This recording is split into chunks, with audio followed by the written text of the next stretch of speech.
To display data from your dataset, you need to add report items to your report design. I'll show you how to add a chart to the report. Report items are in the Palette tab. Drag them to the canvas to add them to a report. I'll add a chart item to the report. For this report, I'll use a pie chart to display the data. In the Select Data tab, the first step is choosing the dataset. Then select the data columns to use for slice size definition and category definition.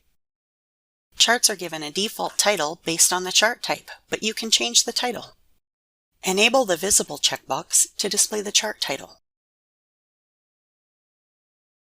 You can also add a legend title. From the chart area, click Legend. Auto is enabled by default, which means a title for the legend will not display.